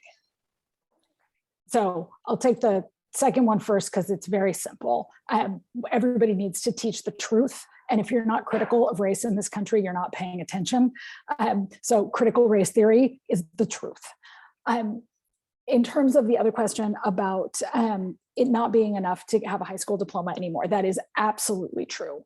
My answer might surprise folks, however, that I believe that our districts have really weighted their support for kids all towards a four-year college degree. And that was a necessary swing of the pendulum from under-supporting and tracking some kids. But now what we have is a situation where most of our districts invest their resources for their college career readiness resources. The majority of them are into getting kids ready for four-year college. And that is an important pathway to be open to every kid. And we need other options for kids. So, early college, high school, dual enrollment in community college courses, both academic courses and also career technical courses, apprenticeships, moving into living wage jobs, being able to come out of high school with a life after high school plan that leads to a high quality of life is one of the things that we need to broaden the definition of across all of our schools. And again, that is a place where we need to really be looking at our data and making sure that there is no racial predictability, that there is no economic predictability in which kids are choosing different paths, and that every kid is supported to choose the path that they are that they want to head down. But we as a school community and us as a county office can be providing better infrastructure for those options that are not very well built out right now, for those dual enrollment college classes, for those early college high schools, for those apprenticeships and job training and ROP programs and career technical ed. Thank you. Okay. So here's what I'd say. Those programs are built out. Always room for improvement, but we have really strong regional occupational programs in our county. We have 3 that serve the region. We as a county office also offer those, and there are districts who offer those within their district. So early college, dual enrollment, all of that is available to our students. And at increasing rates, because people are understanding the critical importance of that, not just to students getting a job, but to them understanding what the world looks like, what life looks like. Even if they end up enrolling in and participating in particular pursuits that they don't end up following in the end, they are always better off. And so we definitely prioritize those. Here's one thing I'll say. I believe that we need to make sure every student is college ready, whether they choose it or not. Otherwise, what we're doing is saying, you're college material, you're not college material. One of the things that we know is that a young person, their frontal cortex isn't fully formed until they're about 25. So we're asking them to make decisions about their future when they are arguably not yet ready to do that. So we need to make sure that they have every option available to them for success. And so if we're cutting off an option and saying, okay, you are just going to do this or not be on a college track, that is not something I'm in favor of. And if you have looked at what's required by the trades now, the level of math that is required by most trades, you need higher level skills to have those jobs that are most desirable. So that's something I am really excited about and firmly stand by, that we have done a really good job of and are looking to expand each and every day. The last thing is, so ACOE is now the leader in ethnic studies for the region. So we provide technical assistance for districts in the region looking to adopt ethnic studies curriculum. You might have known that there is legislation now requiring that. This is something that is not just another curricular decision for me. As you may know, I am the first woman elected as county superintendent of schools who is African American. It's an office that has existed since 1874. I believe a huge part of the reason disparities like this still exist is what is available to students in our classroom. Particularly our students of color are not seeing themselves in the curriculum or in history. And we really want to make sure that that stops here. That stops with this generation. And we have so many teachers who are really excited to be able to not only teach ethnic studies, but to avail themselves of this broadened curriculum. Shouldn't even be talking about broadened curriculum, but it is. It's access to curriculum that really elevates and celebrates the achievement across ethnic groups, across genders, and really gives kids a sense of purpose and self-worth by understanding where they came from. Thank you. And then our last. Sorry, it's just as a point of clarification, I was asking, what are you going to do about the pushback that's been happening, though? Not just supporting the more nuanced education, but the kind of the pushback that seems to be going on right now. Okay. If you can try to just do a 30-second response. Okay, sorry. Okay, go ahead first, and just then I'll really give quickly. Alysse So this has actually happened in cycles and waves. It's in some districts you can, when it's come. There's been news about, for example, sex ed curriculum being introduced in some communities opposing that. We actually came in with our health education professionals and helped to educate and helped for that district at that time to be able to frame the discourse better from a more informed point of view. And that is always, I think, what needs to be done to ensure that there is adequate information and resources to be able to fully paint the picture of what's at issue if children don't have access to vital curriculum. Thank you. And Alysse, I'll give you a quick 30 seconds if you can to respond to that as well. I mean, ultimately, it is the decision of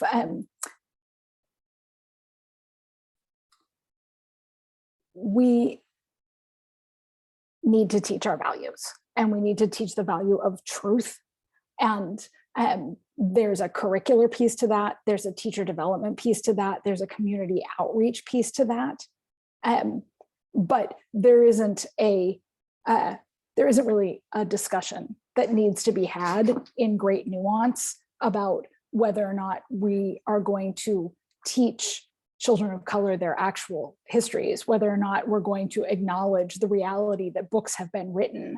We're certainly going to stand with school boards and with school districts and with educators and principals who are getting pushback about that. But we live in Alameda County and we have community values that value truth. Thank you.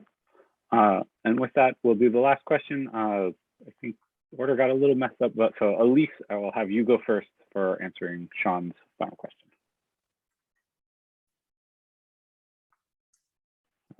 Go ahead, Sean. You're muted.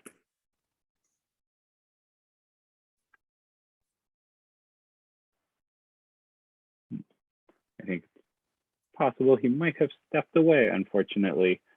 So then with that, I think we're going to move to the closing statements from the two of you. And so I'd ask for about 2 minutes closing statements, and I will also be putting into chat links to both of your websites while you're talking. So Alysse, if you'd like to go first, take it away. Sure.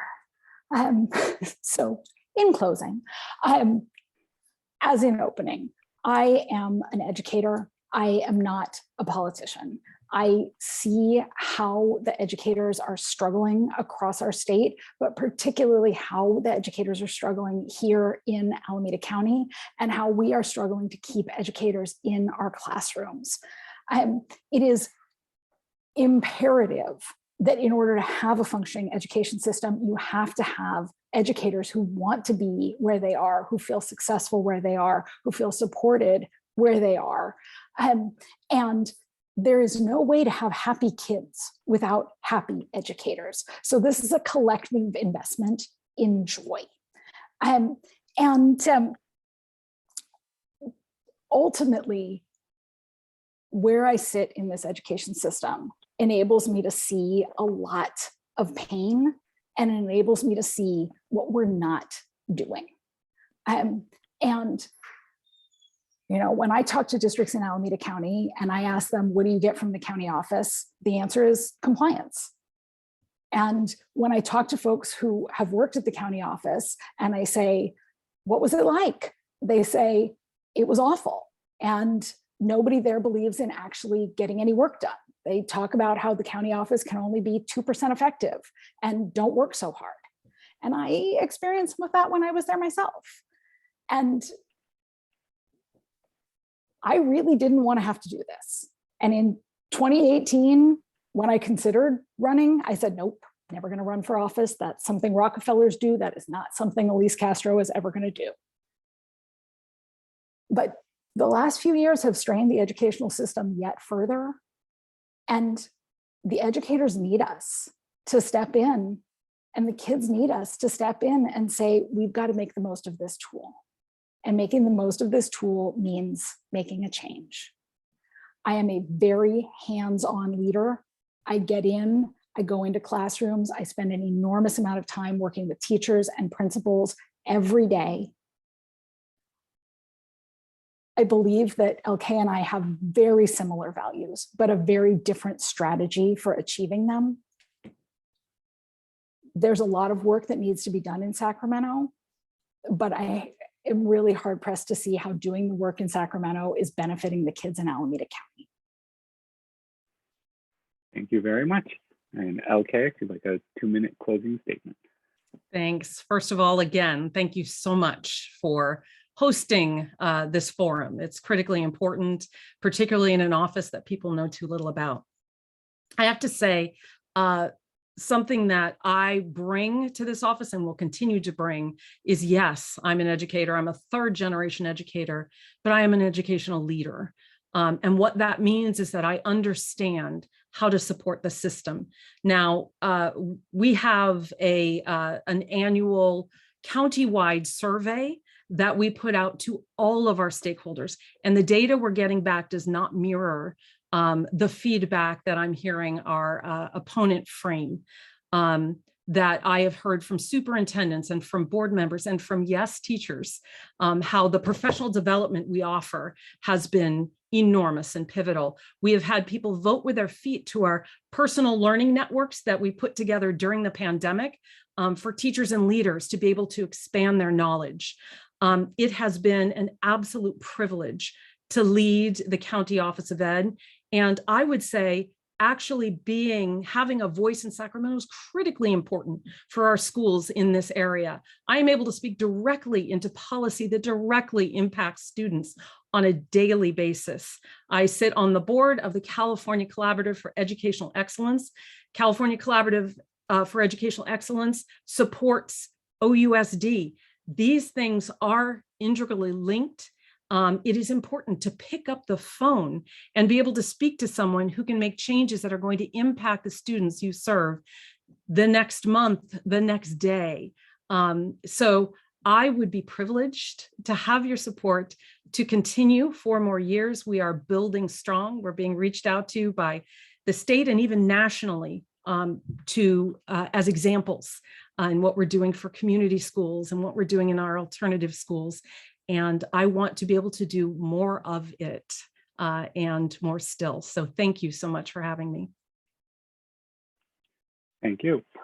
And thank you both for coming out tonight. We really appreciate you both spending your evening with us.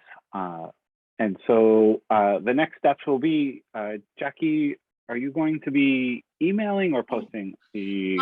Actually, I emailed it, but then I don't know, the link didn't look right in the email. So I direct messaged everybody that I saw were members.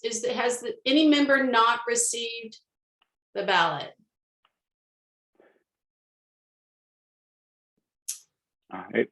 If anyone hasn't, can you send a direct message to Jackie? Yep. So everybody sorry, should have received the ballot either through direct message or through email, who is a member, who's a current member. If anybody has not received that, let me know. You should have access to the ballot now. Thank you. And as a last thought, just one more thing. I put both the candidates' names or websites into the chat. And while we're going to be voting on the club's endorsement, I do recommend for everyone to support the lovely candidates that have come out. It is a great moment that we are able to have, it is great that we were able to have 2 awesome candidates as always.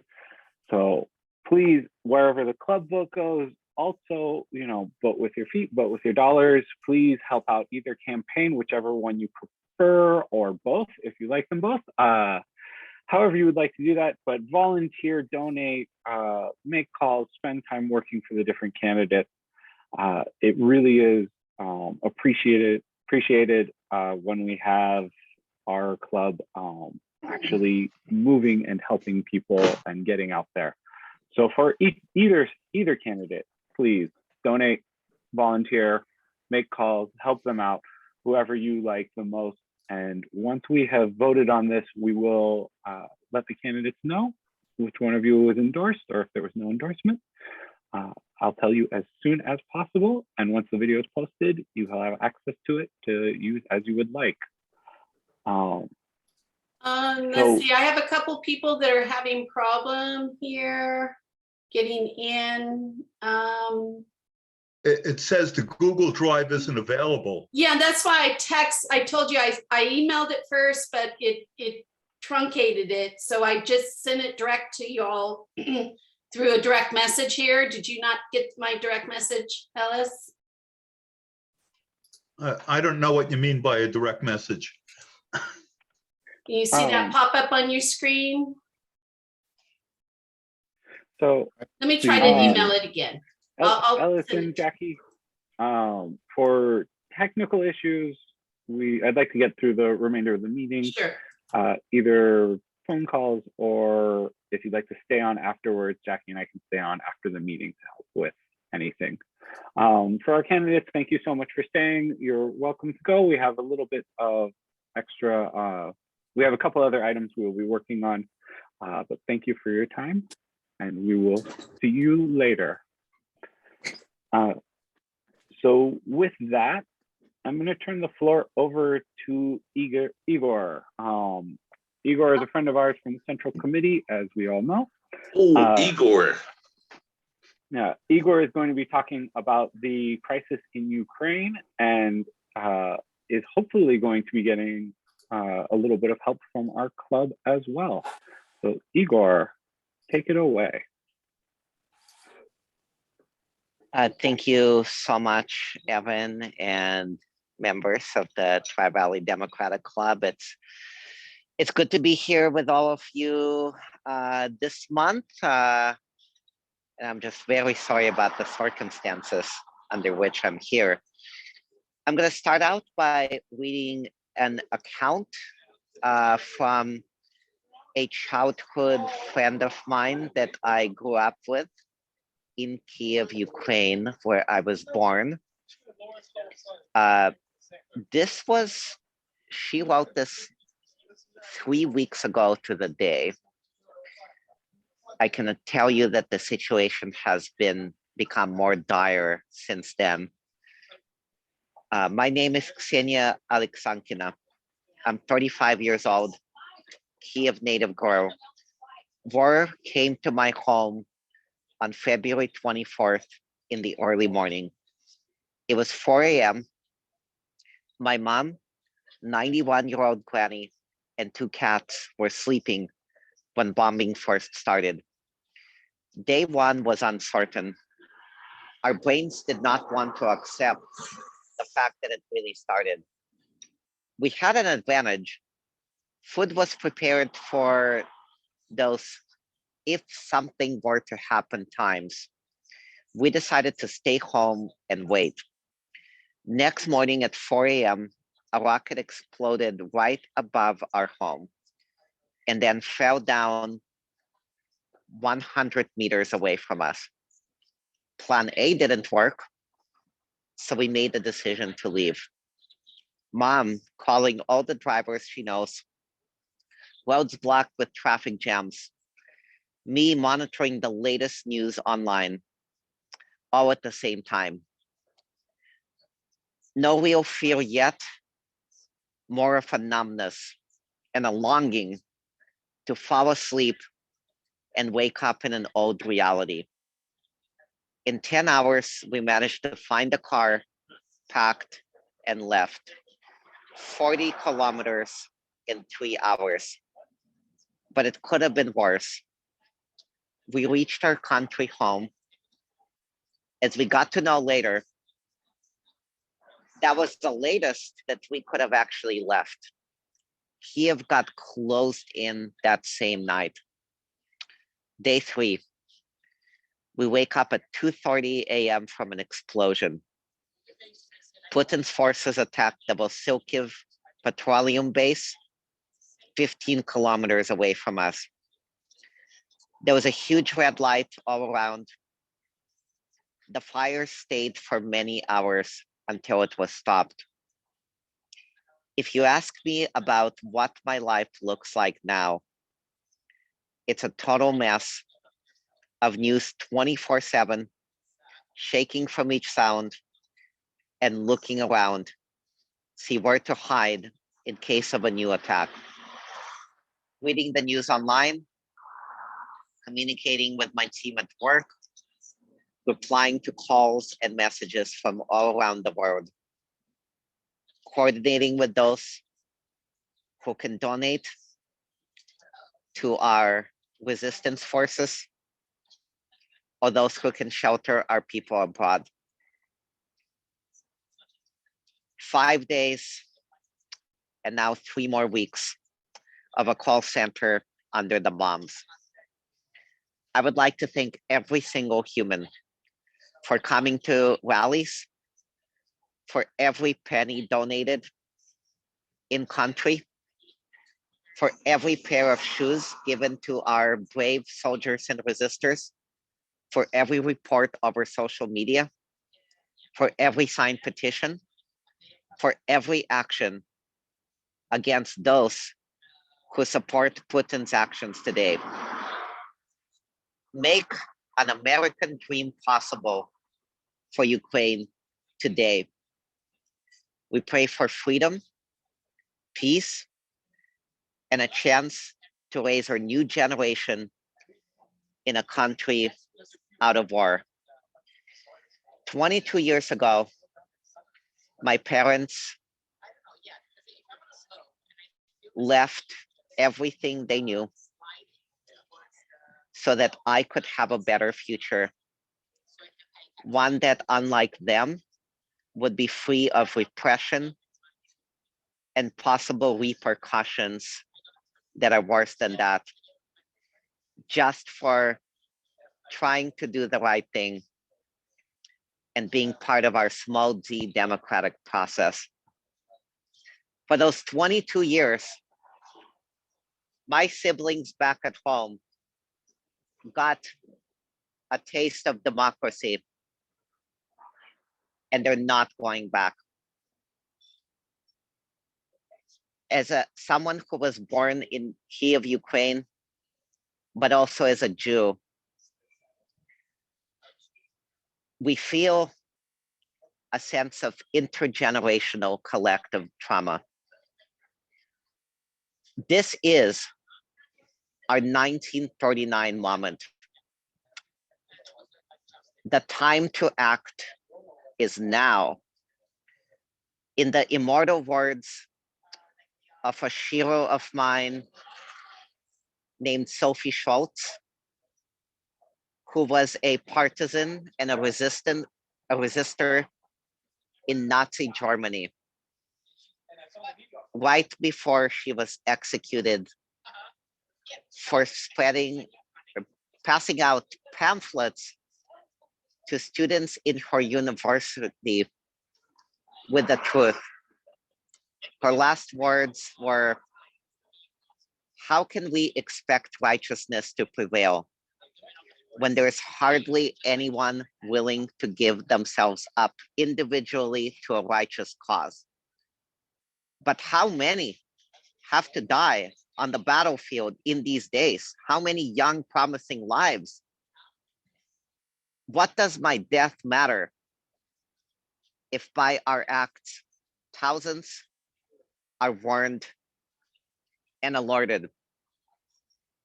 Make no mistake, this is our clarion call to action. This is our warning. This is a battle between the forces of love and the forces of hate, between the power of democracy and the forces of autocracy. This is a struggle between freedom and fiefdom. And if we don't prevail, believe me when I say this, Putin has a list. He's not going to stop at the gates of Ukraine. First, he came from the Ukrainians, but next, he is coming for members of the LGBTQ community. He is coming for political dissidents.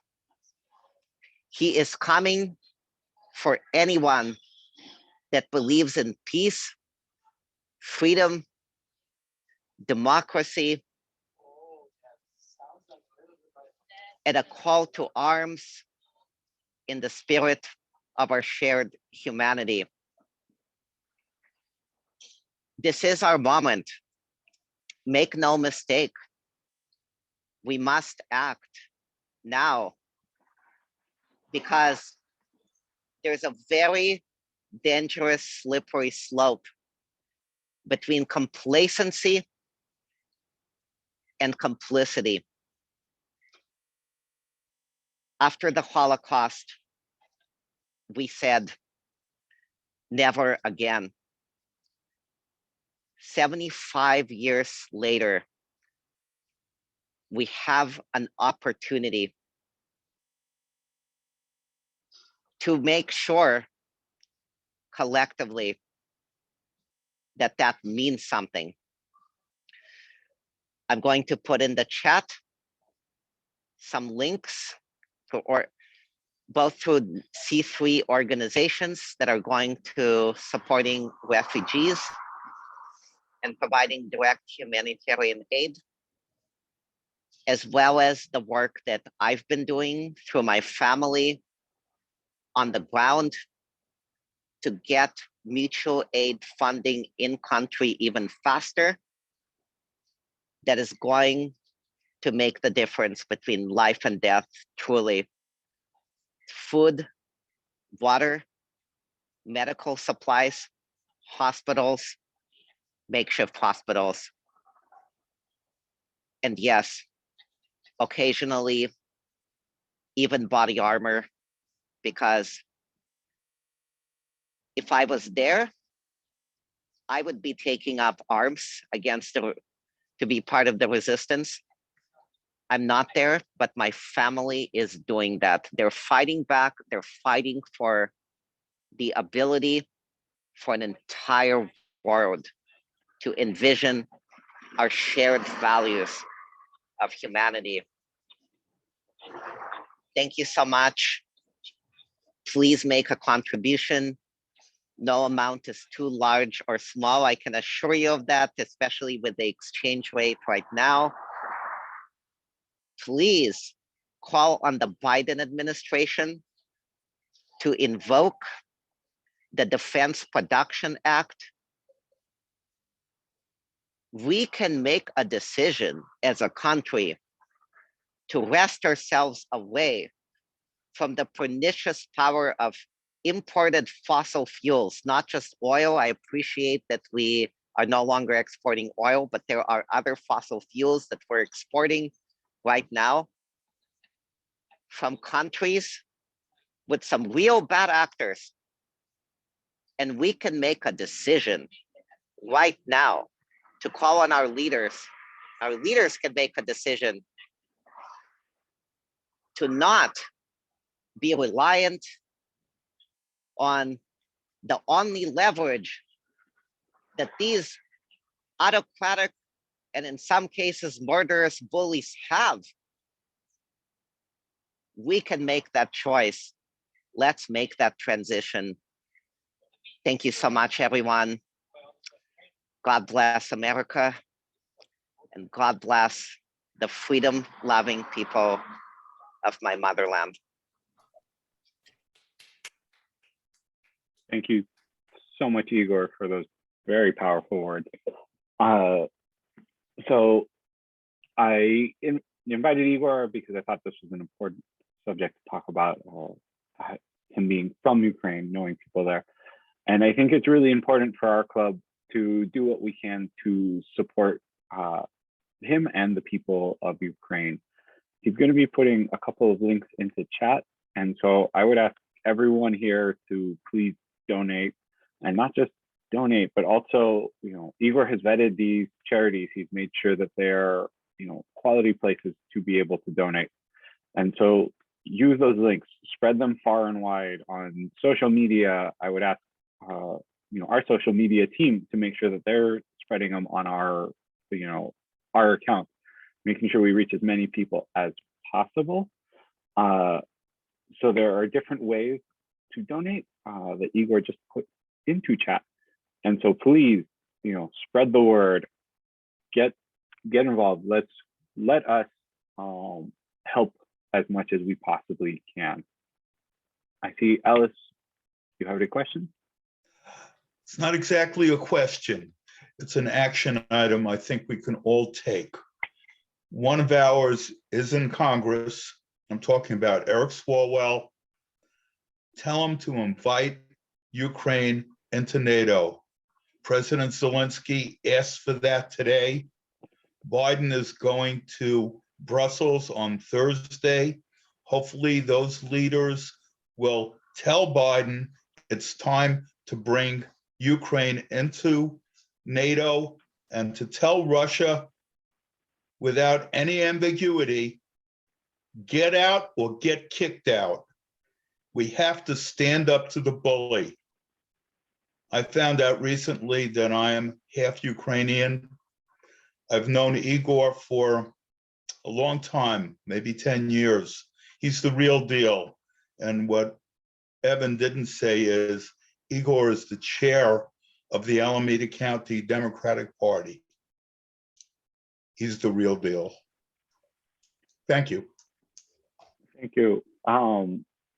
As a follow-up to that, I think what Alysse said is actually very, very important and very meaningful. I would offer up a motion to give Alysse the authority to contact Eric Swalwell on behalf of the club, that the Democratic Club supports.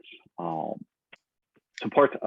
Democratic Club supports Ukraine being invited into NATO, and to contact Swalwell directly and encourage him on behalf of our club to vote. I'll second that one. You can also ask Mark. He's yours. In fact, I would like to expand that to Jerry McNerney, John Garamendi, and Mark DeSaulnier. I amend my original motion to include them as well. We know all of them. Okay, thank you. Any discussion on that item? Hearing none, then all in favor, say aye. Aye. Aye. Aye. Bye. I, Opposed? Aye. Any abstentions? Hearing none, it passes unanimously. I did vote no. Oh, sorry. Okay. We have one no vote, so Two the votes. motion still passes. I think we have two no Two no? votes, Alan and John. Alan, oh my God. Okay. Thank you. Evan, does the club want to donate any money to help out Ukrainians? I'll make Technically- a motion to that effect, Sharon. It is technically outside of our charter. Okay. Yeah, Okay. you got to So I point would about the bylaws, Evan. I would encourage everyone to donate directly. I would Okay. encourage us to share it as widely as possible. And then Michelle, did you have an additional comment?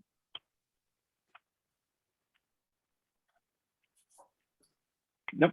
I'm just voting in virtually, sorry. No worries. Thank you very much. All right. So Alysse, please, make contact on behalf of our club. Everyone, please donate, please give if you can. Whatever you can, as Igor said, any amount will help. So please, please, please, do what you are comfortable with, do what you can to help the people of Ukraine. With that, we have a couple of quick items to just wrap up the meeting.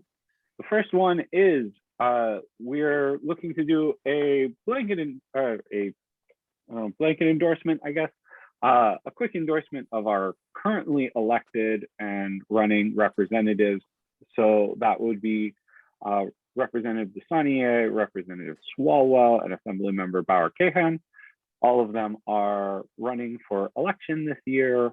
And if anyone would like to make a motion for our club to endorse all three of them, I would be So open move to such a to motion. endorse all three of the above listed candidates. I'll All right. second. A motion from John and a second from Sharon.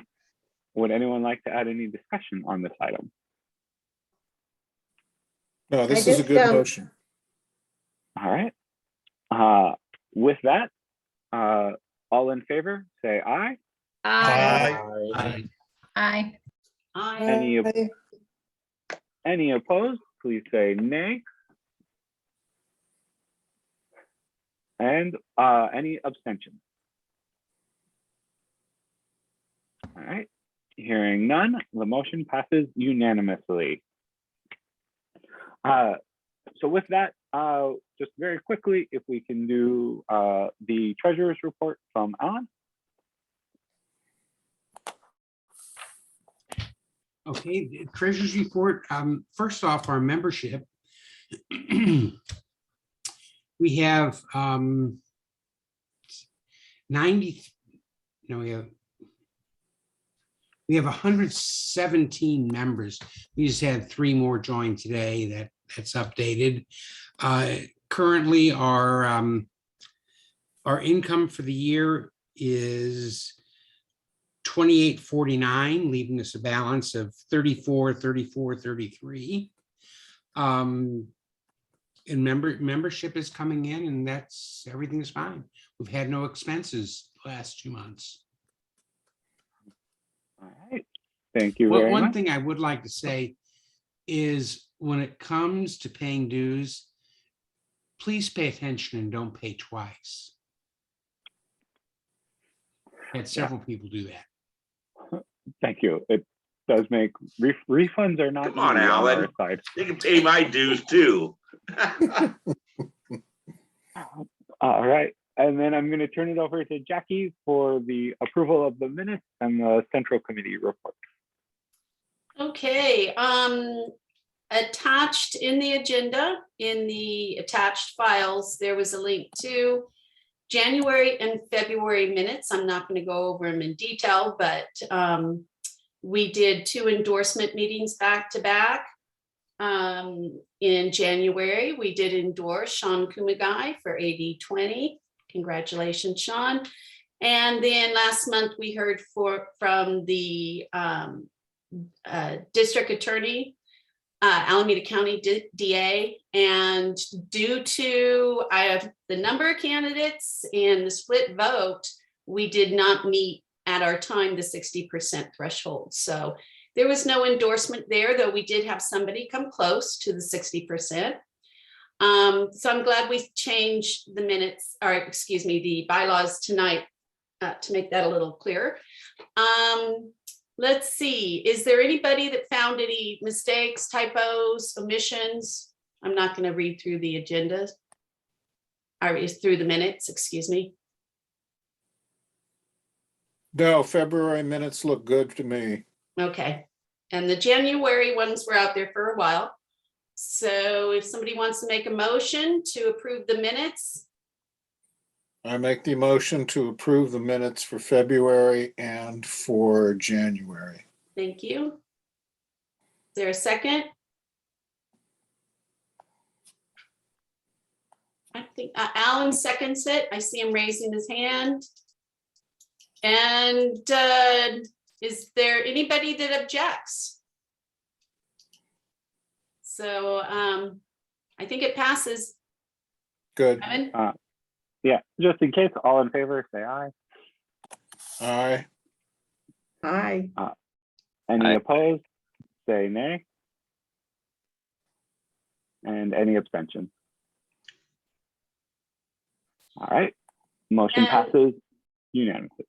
The Central Committee, it was a tough month. The chair passed away. It was suddenly, and that's why Igor is now acting chair. So he's got a lot of work on his plate between picking up the Central Committee and doing everything he's doing for the Ukraine. Let's see, one little announcement from for me personally. I was asked to be vice chair along with Annie Karuga in the Political Action Committee in the Central Committee. So I look forward to starting that role this week. And I'll bring all the information back to the club. So it's nice to have some Tri-Valley folks on some of these committees. And that's really it for Central Committee from me. Congratulations. Thank you. On your new position. Well deserved. And with that, we're at kind of the wrap-up point of the meeting. So does anyone have any business or items they would like to bring in front of us, or future agenda items they would like to see? Is anybody having any problem voting? We still have that problem voting. Yes. Could you stay on after the meeting? Yeah, whoever is having a problem voting, please stay on. We will get your ballots cast. Will do. Okay. Thank you. And I guess everybody else, we could adjourn other than anybody that's having any problems. Nope, sounds good. So we are adjourning the meeting. You can stop recording and we'll stay on a little bit for any tech